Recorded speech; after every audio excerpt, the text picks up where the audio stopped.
यदि आप अपना जीवन सिर्फ दूसरों को प्रसन्न करने में ही बिताते हैं तो आप अपना जीवन व्यतीत करते हैं। कैसा लगा आपको ये बात सुनकर?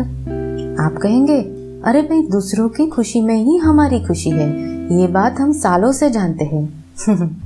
सही है। देखा जाए तो दूसरों को खुशी मिले ऐसे कार्य करना नेचुरली अच्छा माना जाता है। अल्ट्रुइज्म यानी कि परोपकार एक आदर्श सिद्धांत है। लेकिन कभी कभी लोग दूसरों को खुश रखने के लिए बियॉन्ड लिमिट चले जाते हैं, तो फिर ये एक गुड हैबिट नहीं बल्कि एक बैड हैबिट है। साइकोथेरापिस्ट एमी मॉरिन अपनी book 13 things mentally strong people don't do में ये बात बताते हैं। ऐसे कई लोग होते हैं जो हर वक्त यही कोशिश में लगे रहते हैं कि कैसे वो अपने आप को परफेक्ट बनाएं ताकि लोगों की गुड बुक में उनका नाम हमेशा बना रहे। हम में से कई लोग किसी को भी कोई भी काम के लिए मना नहीं कर पाते हैं।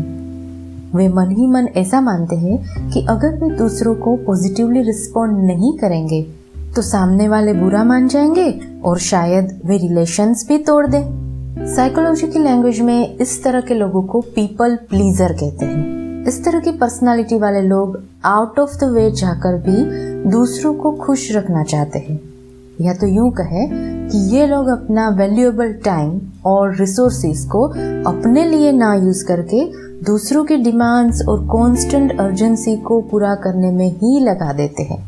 ऐसा करने के पीछे कहीं ना कहीं उनके सबकॉन्शियस माइंड में ये रहता है कि इससे दूसरों के मन में उनका स्टैंड बना रहेगा और लोग उन्हें एक फिलांथ्रोपिस्ट यानी कि एक सेवाभावी व्यक्ति के रूप में हर वक्त एप्रिशिएट करते रहेंगे।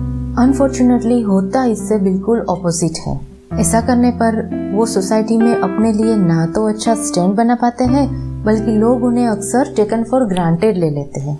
एमी मॉरिन इस बुक में कहते हैं कि इस तरह की पर्सनालिटी वाले लोगों में इनसिक्योरिटी और लो सेल्फ एस्टीम यानी कि आत्मविश्वास की कमी होती है, जिसकी वजह से वे लोग ऐसा बिहेवियर करते हैं। पीपल प्लीजिंग एक ऐसी हैबिट है जिसे तोड़ना थोड़ा मुश्किल है। उनकी एक टिपिकल बिहेवियर पैटर्न होती है, जैसे कि they pretend to agree with everyone.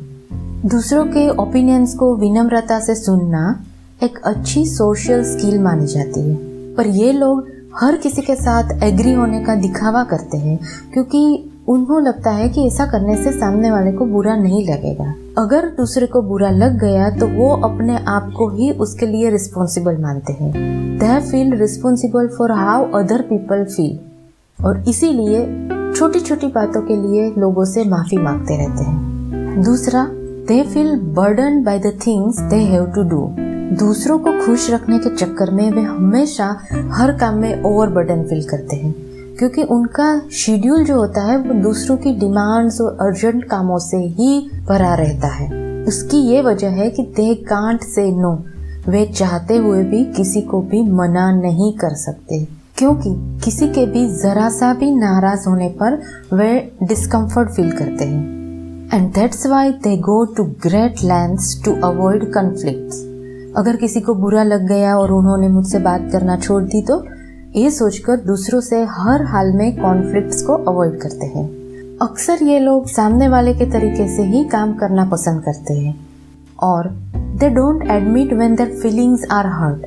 दूसरों की भावनाओं की इतनी कदर करने वाले ये लोग अपनी भावनाओं को ठेस पहुंचे फिर भी वे वो जताते नहीं हैं।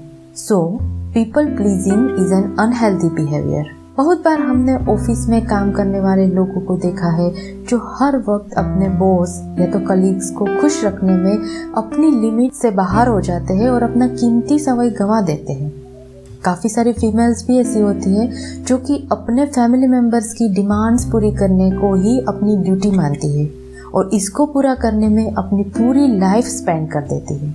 क्या आप भी पीपल प्लीजिंग सिंड्रोम के शिकार हो? आप में भी कॉन्फिडेंस की कमी और इनसिक्योरिटी है? तो आज के एपिसोड में आपके लिए ऐसा प्रैक्टिकल वेज है जो आपको इसमें से बाहर निकलने में मदद करेंगे। Let's discuss the ways to overcome it. First of all, learn to say no. Effectively ना कहना सीख लीजिए, क्योंकि जब हर काम के लिए हाँ कहते फिरोगे तो आप किसी भी काम को होल हार्टेडली नहीं कर पाओगे। और हाँ, आप वो काम क्यों नहीं कर रहे हैं, इसके लिए भी लेंथी एक्सप्लेनेशंस या तो एक्सक्यूजेस देने की जरूरत नहीं है। शॉर्ट एंड स्वीट वर्ड्स में ही मना कर सकते हैं। अगर दो लोग आपको कुछ करने के लिए कहते हैं तो दोनों को खुश रखने के लिए आप दोनों को हाँ कह देते हो। इस सिचुएशन में आप दोनों में से कोई भी काम ढंग से नहीं कर पाओगे। अपनी खुद की चॉइस को आइडेंटिफाई करके सिर्फ वो ही काम के लिए हाँ कहे जिसमें आप अपना प्रीशियस टाइम और एनर्जी स्पेंड करना इम्पोर्टेंट मानते हो।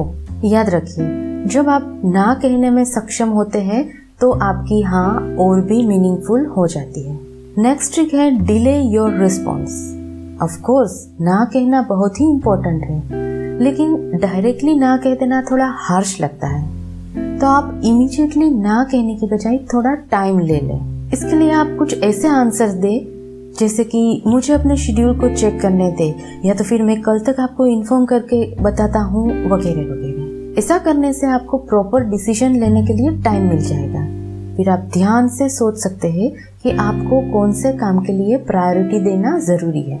फॉर एग्जाम्पल, आपका फ्रेंड पार्टी में जाने के लिए कह रहा है, दूसरी तरफ आपको अपने ग्रैंडफादर के लिए डॉक्टर की अपॉइंटमेंट का भी वक्त हो गया है। इसी सिचुएशन में आप थोड़ा सा टाइम लेकर अपनी प्रायोरिटी सेट कर सकते हो। तो अभी हम बात कर रहे हैं कुछ ऐसे आइडियाज की जो हमें न चाहते हुए भी दूसरों को खुश रखने के अपनी साइकोलॉजी से बाहर निकालने में मदद करें।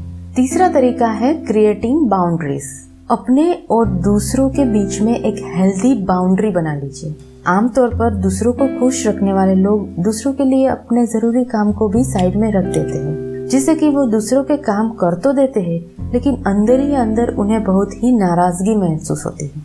लेकिन जब आप लिमिट्स एस्टेब्लिश कर देते हैं तो आपको नाराजगी पैदा होने की संभावना कम हो जाएगी। आपका दोस्त हमेशा आपको खाने के समय उसकी समस्याओं के बारे में बात करने के लिए फोन करता है। इससे आप टाइम पर खाना नहीं खा पाते हो और फिर आपका डिनर ठंडा हो जाता है। बार बार ऐसा होने पर आप नाराज हो जाते हो। तो इसके बजाय आप उसे बता दो कि आप डिनर टाइम पे फोन का जवाब नहीं दे पाएंगे और बेटर रहेगा कि वो डिनर टाइम के बाद ही उसे कॉल करें। हाँ, इनिशियली ये थोड़ा हार्श लगेगा, लेकिन बाद में लोग एक्सेप्ट कर लेंगे और उल्टा आपके लिए सम्मान बढ़ जाएगा।